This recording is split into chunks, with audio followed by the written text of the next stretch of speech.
Subscribe कीजिए हमारा channel crazy GK trick और लेटेस्ट वीडियो नोटिफिकेशन के लिए इस बेल आइकन को दबाएं। Hello friends, welcome to crazy GK trick. दोस्तों, इस वीडियो में देखिए हम वर्ल्ड ज्योग्राफी के जो हमारे रिमेनिंग टॉपिक बच रहे हैं उसमें से हम डिस्कस करेंगे पृथ्वी की आंतरिक संरचना को।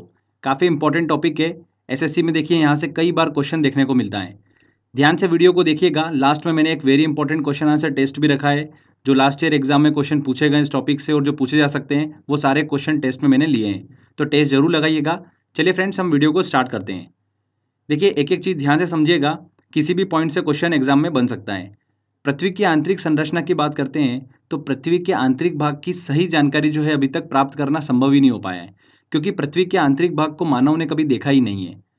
अफ्रीका की जो सोने की खदानें हैं वो भी 3 से 4 किलोमीटर तक गहरी हैं। इससे ज़्यादा की गहराई में जा पाना अभी तक संभव ही नहीं हो पाया है, क्योंकि जैसे जैसे पृथ्वी की गहराई में जाते हैं तापमान जो है, टेम्परेचर जो है बहुत ज़्यादा बढ़ने लगता है।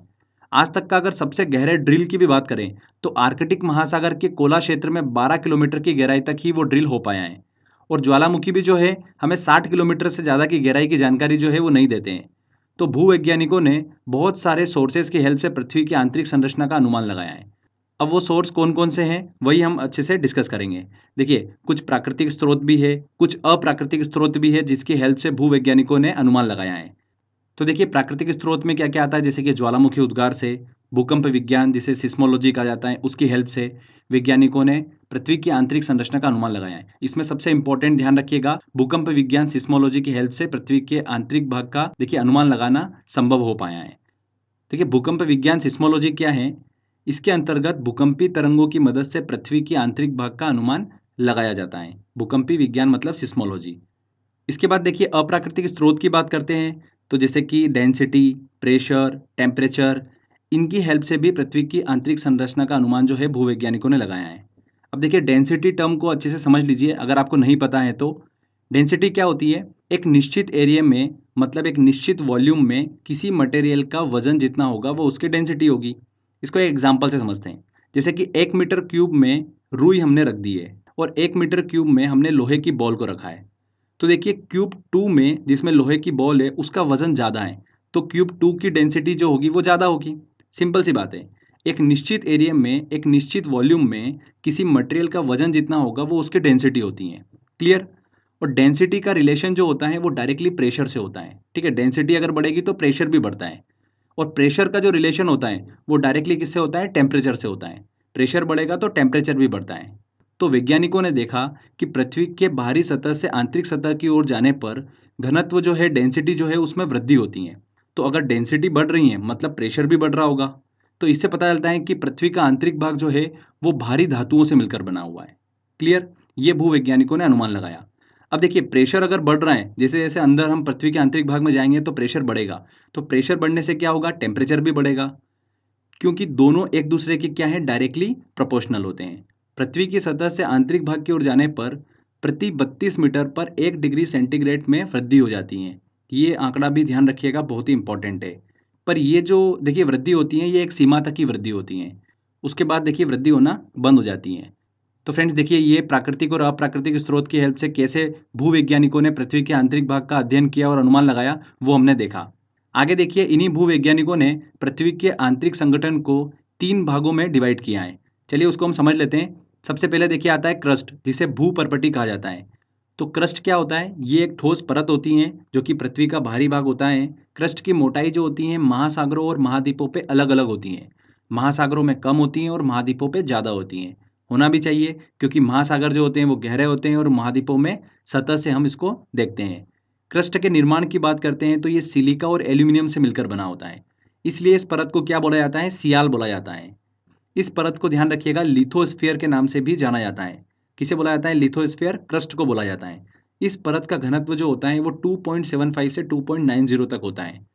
तो देखिए, ये पृथ्वी का सबसे भारी भाग क्रस्ट को हमने डिस्कस करा। इसके बाद देखिए, क्रस्ट के निचले वाले भाग को क्या कहा जाता है? मेंटल कहा जाता है। पृथ्वी के आयतन का 83% और द्रव्यमान का 67% जो भाग होता है वो मेंटल ही होता है। मेंटल का जो निर्माण हुआ है वो किससे हुआ है? सिलिका और मैग्नीशियम से इसका निर्माण हुआ है। अगर क्रस्ट और मेंटल में आप कंफ्यूज हो जाते हैं तो ऐसे ध्यान रखिएगा, देखिए दोनों में सिलिका सिलिका तो आ ही रहा है। एल्यूमिनियम और मैग्नीशियम में आपको कंफ्यूजन हो सकता है। तो मेंटल में देखिए एम से स्टार्ट हो रहा है और मैग्नीशियम भी एम से स्टार्ट होता है। तो उस तरीके से आप इसको याद रख सकते हैं। तो ये हमने डिस्कस करा, मेंटल का निर्माण जो हुआ है वो सिलिका और मैग्नीशियम से हुआ है, इसलिए इस परत को क्या बोला जाता है, सीमा कहा जाता है। क्रस्ट को क्या बोला जाता है, सियाल बोला जाता है। मेंटल को क्या बोला जाता है, सीमा बोला जाता है। इस परत को पायरोस्फीयर के नाम से भी जाना जाता है। वेरी वेरी इंपॉर्टेंट है। इस परत का जो घनत्व है वो कितना होता है, 2.90 से 4.75 तक होता है। क्योंकि हमने बात करी, देखिए पृथ्वी के जैसे आंतरिक भाग की तरफ जाते जाते हैं हम, तो डेंसिटी जो होती है वो बढ़ती जाती है। ठीक है, तो मेंटल की डेंसिटी जो है वो क्रस्ट की डेंसिटी से ज़्यादा होती है। और ध्यान रखिएगा, मेंटल को ही वाइट ऑफ द अर्थ कहा जाता है। क्या बोला जाता है, वाइट ऑफ द अर्थ किसे बोला जाता है, मेंटल को बोला जाता है। इसके बाद देखिए, मेंटल के जो नीचे वाला भाग आता है उसे क्या बोला जाता है, क्रोड बोला जाता है। ये भाग जो होता है पृथ्वी के निचले मेंटल से लेके पृथ्वी के केंद्र तक होता है। इसका निर्माण जो है मुख्य रूप से निकिल और लोहे से हुआ है, इसलिए इसे क्या बोला जाता है, निफे बोला जाता है। ठीक है, क्या बोलते हैं, निफे बोलते हैं। आगे देखिए, पृथ्वी के अंदर जाने पर प्रेशर जो होता है वो टेम्परेचर के कंपैरिजन में ज़्यादा बढ़ जाता है। इसी वजह से पृथ्वी का क्रोड जो है वो ठोस अवस्था में होता है। इस परत को ध्यान रखिएगा, क्या कहा जाता है, बेरीस्फीयर के नाम से जाना जाता है। बहुत ही इंपॉर्टेंट है। क्रोड को क्या बोला जाता है, बेरीस्फीयर बोला जाता है।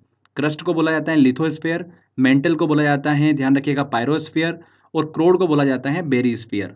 इस परत का जो घनत्व होता है वो सबसे ज़्यादा होता है 11 से लेकर 13 तक। तो ये हमने डिस्कस करा, क्रस्ट, मेंटल और क्रोड। पृथ्वी का आंतरिक भाग जो है वो 3 भागों से मिलकर बना होता है। अब देखिए, एक वेरी वेरी इंपॉर्टेंट पॉइंट ध्यान रखिएगा, जो पृथ्वी की आंतरिक संरचना है उसके रासायनिक संगठन को सबसे पहले किसने समझाया था, ऑस्ट्रिया के भूवैज्ञानिक स्वेस ने समझाया था। वैज्ञानिक स्वेस ने ही देखिए पृथ्वी की आंतरिक संरचना को सियाल, सीमा और निफे के माध्यम से समझाया था। तो फ्रेंड्स देखिए, ये एक छोटा सा टॉपिक था, पृथ्वी की आंतरिक संरचना। आई होप आपको समझ में आया होगा। चलिए, इससे रिलेटेड जो भी क्वेश्चन एग्जाम में बन सकते हैं वो सारे क्वेश्चन हम सॉल्व करते हैं। टेस्ट की ओर चलते हैं। देखिए, पहला क्वेश्चन है, सियाल, सीमा तथा निफे के रूप में भूगर्भ का विभाजन किसके द्वारा किया गया। देखिए, सियाल, सीमा और निफे जो पृथ्वी के आंतरिक भाग हैं उसका रासायनिक संगठन सबसे पहले किसने समझाया था, वैज्ञानिक स्वेस द्वारा। डी आंसर यहाँ पर सही होगा। पृथ्वी के धरातल से केंद्र की ओर निम्नलिखित का सही क्रम क्या होगा। तो पृथ्वी के देखिए सरफेस से अगर हम उसके केंद्र तक जाते हैं, ठीक है, तो सबसे पहले जो देखिए कौन सा भाग आता है, सबसे पहले आता है सियाल, उसके बाद सीमा और उसके बाद निफे। तो सियाल, सीमा और निफे, 2, 1 और 3, 2, 1, 3 यहाँ पर बी आंसर सही होगा। पृथ्वी के किस भाग में निकल और लोहा की प्रधानता होती है। किस भाग में निकल और लोहा की प्रधानता होती है, निफे वाले पार्टीशन में। सी आंसर यहाँ पर सही होगा। सियाल जो होता है वो सिलिका और एल्यूमिनियम से मिलकर बना होता है। सीमा जो होता है वो सिलिका और मैग्नीशियम से मिलकर बना होता है। और निफे जो होता है वो निकल और लोहे से मिलकर बना होता है। ठीक है, तो ये तीनों भाग हमने देखिए पृथ्वी के डिस्कस करे थे। चलिए अगला क्वेश्चन लेते हैं। पृथ्वी की 3 सेकेंडरी परतों में ऊपर से दूसरी परत का नाम क्या है। देखिए, ऊपर से दूसरी नंबर की परत कौन सी आती है, सियाल के बाद में सीमा, बी आंसर, जिसे मेंटल भी बोलते हैं। पृथ्वी के केंद्र में पाया जाने वाला चुंबकीय पदार्थ है, ग्रेनाइट बिल्कुल गलत, बेसाल्ट भी गलत, निकल, सी आंसर यहाँ पर सही होगा। पृथ्वी के केंद्र में क्या पाया जाता है, लोहा और निकल की प्रधानता होती है। स्वेस ने पृथ्वी के आंतरिक भाग को 3 भागों में बांटा था, उनके विभाजन में नहीं है। सियाल बिल्कुल है, सीमा भी है, निफे भी है, सेटम नहीं है। तो यहाँ पर डी आंसर सही होगा। नेक्स्ट क्वेश्चन लेते हैं। निम्नलिखित में से किस परत को बेरीस्फीयर कहा जाता है। देखिए, पृथ्वी की जो सबसे बाहरी परत होती है उसे क्या कहा जाता है, लिथोस्फीयर कहा जाता है। क्रस्ट को क्या कहा जाता है, लिथोस्फीयर। उसके बाद देखिए, पृथ्वी की जो मध्यवर्ती परत होती है, मेंटल, उसे क्या कहा जाता है, पायरोस्फीयर। और सबसे अंदर की जो परत होती है, ठीक है, सबसे आंतरिक परत जो होती है उसे क्या कहा जाता है, बेरीस्फीयर कहा जाता है, क्रोड जिसे बोला जाता है। तो पृथ्वी की सबसे आंतरिक परत को बेरीस्फीयर कहा जाता है, सी आंसर। धरातल से भूगर्भ की ओर जाने पर गहराई के साथ तापमान वृद्धि की दर क्या है, 1 डिग्री सेंटीग्रेड प्रति 32 मीटर। निम्न में से किसको वाइट ऑफ द अर्थ कहा जाता है, किसे कहा जाता है, मेंटल को। मेंटल को है वाइट ऑफ द अर्थ कहा जाता है। मेंटल में निम्नलिखित में से किन तत्वों की प्रधानता होती है। देखिए, मेंटल में किन तत्वों की प्रधानता होती है, सिलिका और मैग्नीशियम, सी आंसर। जो क्रस्ट होता है, क्रस्ट में किन तत्वों की प्रधानता होती है, सिलिका और एल्यूमिनियम। और जो क्रोड होता है उसके अंदर निकल और लोहे की प्रधानता होती है। ये बहुत ही इंपॉर्टेंट है, यहाँ से अक्सर एग्जाम में क्वेश्चन पूछा जाता है, इस चीज़ को ध्यान रखिएगा। पृथ्वी के कोर में किन तत्वों की प्रधानता होती है। कोर में देखिए किन तत्वों की प्रधानता होती है, लोहा और निकल की, डी आंसर। भूगर्भ में तापमान वृद्धि का कारण है, जो भूगर्भ में टेम्परेचर बढ़ता है उसका कारण क्या है, दबाव, प्रेशर, बिल्कुल सही बात है। रेडियो सक्रिय पदार्थों का विखंडन, ये भी पॉइंट बिल्कुल सही है। तो यहाँ पर सी आंसर सही होगा, उपयुक्त दोनों। पृथ्वी ग्रह की संरचना में क्रोड निम्नलिखित में से किस एक से बना है? क्रोड जो है वो किस एक से बना हुआ है? लोहा और निकल से। तो देखिए यहाँ पर एल्यूमिनियम, क्रोमियम, सिलिकॉन, ये गलत है। लोहा जो है यहाँ पर सी आंसर सही होगा। ठीक है फ्रेंड्स, तो देखिए यहाँ पर हमारा ये टॉपिक कंप्लीट होता है। आई होप आपने सारे क्वेश्चन जो हैं बड़ी आसानी से सॉल्व कर लिए होंगे। छोटा सा टॉपिक था, बट एग्जाम में यहाँ से क्वेश्चन पूछ लिया जाता है, तो कुछ बेसिक इन्फॉर्मेशन हमको बस पता होना चाहिए। तो एग्जाम में इस टॉपिक से क्वेश्चन आएगा, आप इजीली सॉल्व कर पाएंगे। तो आई होप दोस्तों आपको ये वीडियो काफ़ी पसंद आया होगा।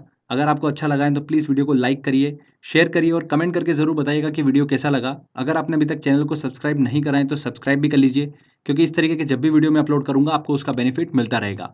तो फ्रेंड्स, मिलते हैं अगले वीडियो में। जय हिंद, जय भारत।